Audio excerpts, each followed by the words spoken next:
सभी साथियों को जय भीम जोहार। आज हमारे साथ हैं ओबीसी साथी हैं जिनसे हम बात करेंगे ओबीसी की जात आधारित जनगणना को लेकर। आए दिन ओबीसी की जात आधारित जनगणना को लेकर काफी मामला तूल पकड़ा हुआ रहता है, लेकिन ओबीसी की जब जात आधारित जनगणना का मामला आता है तब सरकार इसको टाल देती है। उसी कड़ी में बात करेंगे। सर, आपका परिचय? हाँ, हम डॉक्टर प्रदीप कुमार पटेल, जी। राष्ट्रीय पिछड़ा वर्ग मोर्चा जिला अध्यक्ष प्रयागराज। आप पिछड़ा वर्ग से भी हैं। सर, ओबीसी की जात आधारित जनगणना से सरकार को इतना डर क्यों लगता है? चाहे केंद्र में बीजेपी हो या कांग्रेस हो, दोनों सरकार जब आती हैं तो ओबीसी की जात आधारित जनगणना को टाल देती है। इसलिए डर लगता है सर कि अगर जनगणना हो जाए तो दूध का दूध पानी का पानी, जो हमारे अधिकार पर कब्जा करके बैठा हुआ है, 3% का व्यक्ति बैठा हुआ है, 57% पर कब्जा किया, 3% 97% पर कब्जा किया हुआ है, उसकी पोल खुल जाएगी। वो जान रहा है कि हमें इन्हीं के बीच में, इन्हीं के अधिकार माने इन्हीं का परजीवी बन के ओबीसी या जो हमारे समाज के बैकवर्ड लोग, पिछड़ा वर्ग मोर्चा जो है ना, इसकी जनसंख्या ज्यादा है, उनके स्थान पर फॉरवर्ड बैठ गया है। वो जान रहा है कि अगर हम ये जनगणना हो जाती है तो सारे के सारे लोग सारी हमारी चोरी जान जाएंगे, हमारी पूरी कलई खुल जाएगी, कलई खुल जाएगा, देश में विद्रोह हो जाएगा, आंदोलन हो जाएगा, और जिनको हम बेवकूफ बनाकर जिसका हक खा रहे हैं ना, वो अपने हक के लिए तैयार हो जाएगा। अब हो सकता है कि अगर आते हैं कि जो हम नाजायज ढंग से कब्जा किए हुए इनके स्थान पर हम बैठे हुए हैं, वो आज नहीं कल छिन जाए, इसलिए वो जातीय जनगणना का विरोध कर रहा है। विधानसभा में माननीय योगी आदित्यनाथ जी ने भी हवाला देते हुए, जो समाजवादी पार्टी का जब समय था, यहाँ पर जब शासन था, उस समय का हवाला देते हुए बताया कि जो लोक सेवा है वहाँ पर, मतलब एसडीएम जो पद है वहाँ पर ज्यादा बैकवर्डों को रखा गया। उन्होंने ऐसा हवाला दिया, खास करके यादवों को। ये सर गलत है, एक प्रोपोगंडा था। यही चीज तो बता के सारे ओबीसी का वोट छीन लिए, चोरी भी कर लिए, छीन भी लिए। कारण ये अब क्यों नहीं कहा जा सकता कि मैंने कहा कि उत्तर प्रदेश में सारे के फॉरवर्डों का कब्जा हो गया है। अब तो कोई नहीं लिख रहा है, कोई ठाकुरों का तो नहीं लिख रहा है। यही इलाहाबाद में लोक सेवा आयोग का नाम बदलकर यादव आयोग कर दिया गया था। अब ठाकुर सेवा आयोग क्यों नहीं कर दिया जाता? ये इनका प्रोपोगंडा था सर। हमारा पिछड़ा वर्ग जो है जागरूक नहीं था, अब धीरे धीरे जागरूक हो रहा है। इसकी अजागरूकता की वजह से मैंने उसका बेनिफिट इन फॉरवर्डों ने लिया, ठाकुरों ने लिया, ब्राह्मणों ने लिया, आज तक लेते चले आ रहे हैं। तो अब इसमें जातीय जनगणना जब चालू हो गई है, करने की डिमांड बढ़ गई है देश में, तो इन लोगों को खुजली होना चालू हो गई है कि अगर जातीय जनगणना हुई तो हमारी पोल खुल जाएगी और सारी की सारी जो हम मलाई खा रहे हैं, हमारी मलाई जो है चौपट हो जाएगी। हम पूरे भारत में चोर साबित हो जाएंगे। वैसे तो अगर देखा जाए तो ये कभी ईमानदारी का काम किए ही नहीं। प्राचीन काल से देखा जाए तो ये झूठ बोलकर, धूर्तबाजी करके ही हारे हुए लोग सत्ता पर कब्जा कर लिए हैं। मैंने जीतने वाले को हरा दिया, हारने वाले को जीता दिए। ये तो प्राय बहुत समय से हमारी लड़ाई चली आ रही है।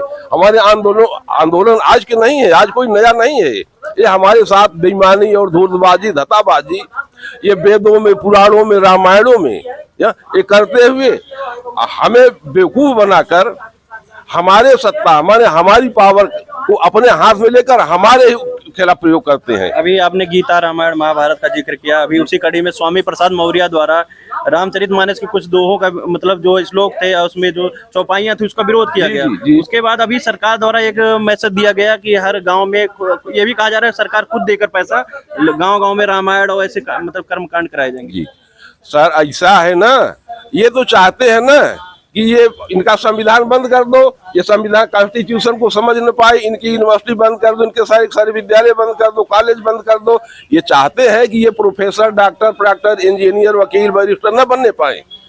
अगर एक अम्बेडकर पैदा हुआ था विद्वान, उसने इतना बड़ा बवाल कर दिया।